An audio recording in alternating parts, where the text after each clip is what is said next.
All of his co-workers were gone. What could it mean? Stanley decided to go to the meeting room. Perhaps he had simply missed a memo.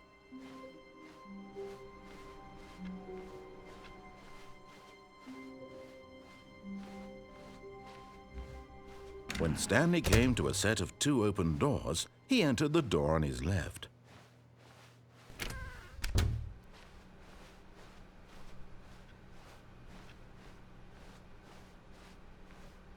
Yet there was not a single person here either. Feeling a wave of disbelief, Stanley decided to go up to his boss's office, hoping he might find an answer there. Coming to a staircase, Stanley walked upstairs to his boss's office.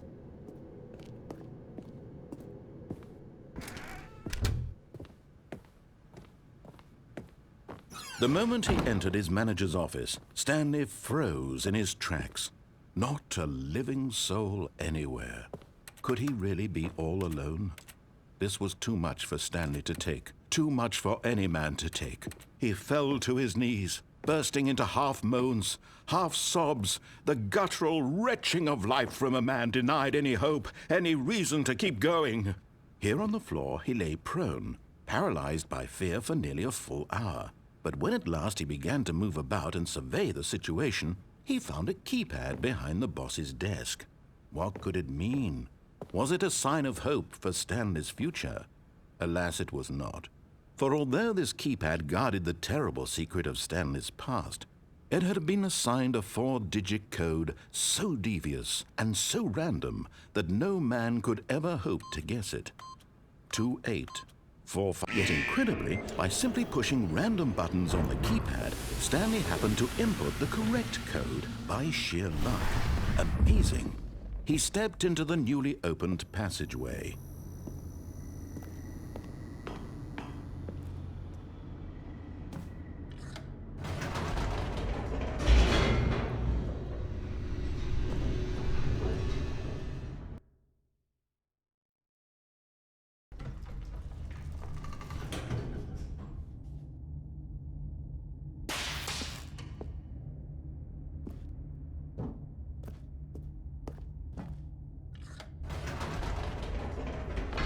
Whoops, nope, never mind. Stanley actually got back into the elevator and went back up. Silly me.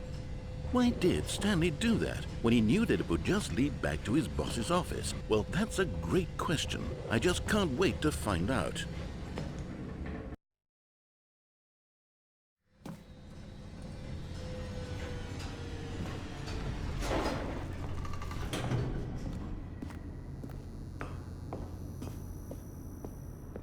Here we are, Stanley. It's your boss's office. Exactly the way it was before you got onto the elevator.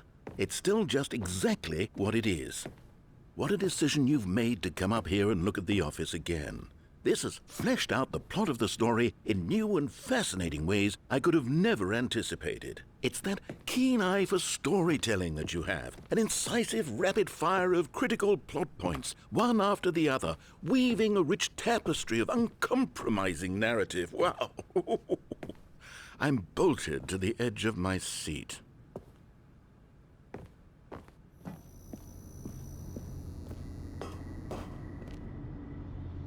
Incredible. Now he's getting back into the elevator and going down again. Ladies and gentlemen, how does he keep coming up with all of this?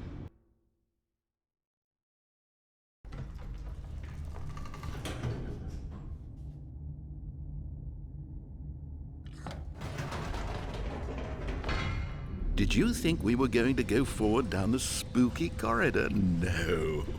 It's time once again to go back up in the elevator. I can't even begin to grapple with what might be up there. Is it the boss's office again? Or what if it's the boss's office this time? The suspense is killing me.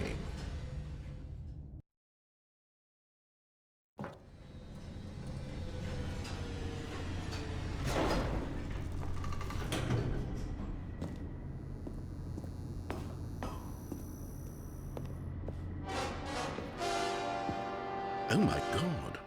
It's the boss's office. This absolutely changes everything for me. Give me a time out here for a minute while I process this.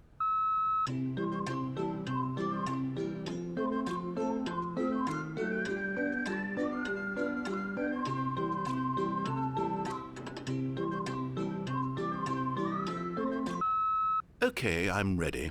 I'm prepared to embrace this stunning revelation and to move forward with... No! No, wait! No! I need more time to process.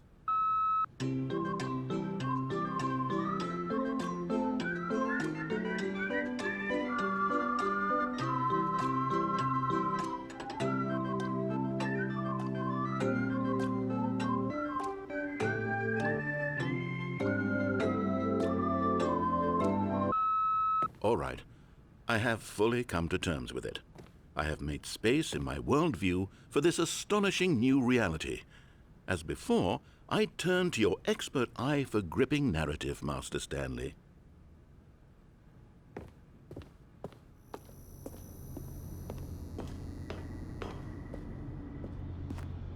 Of course. Going back down in the elevator. How did I not anticipate it?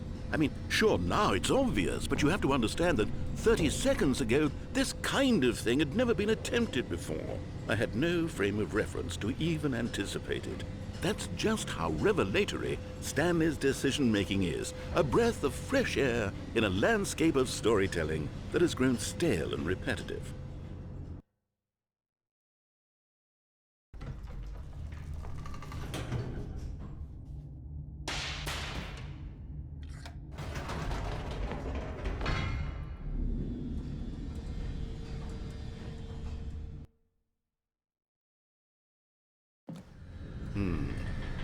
You know what?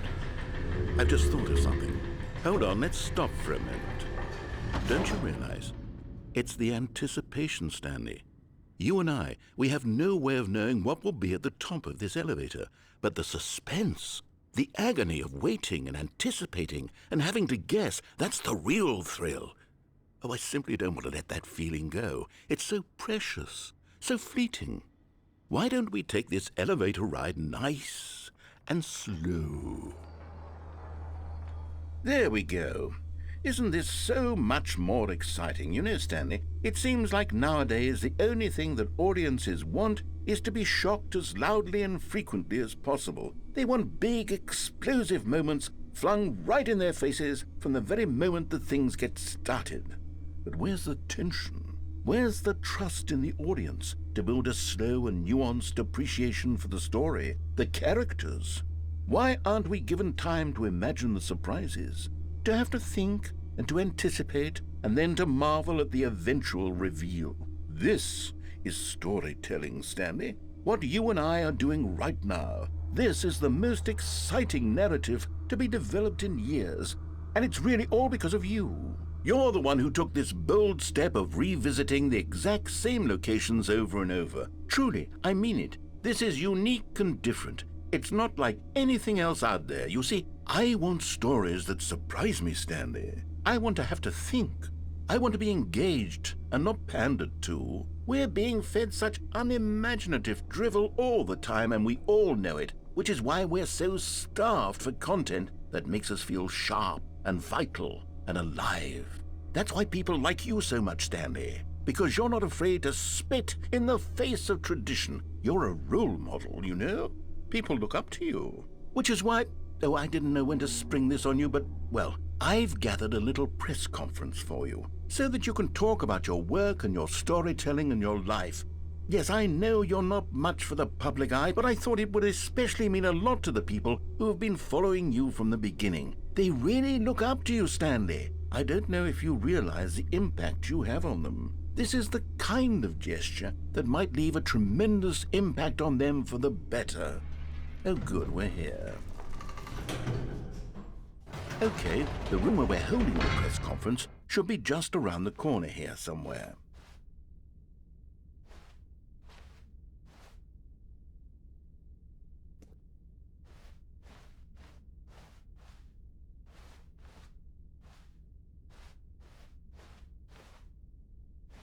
Ah, yes, here it is, just through this door.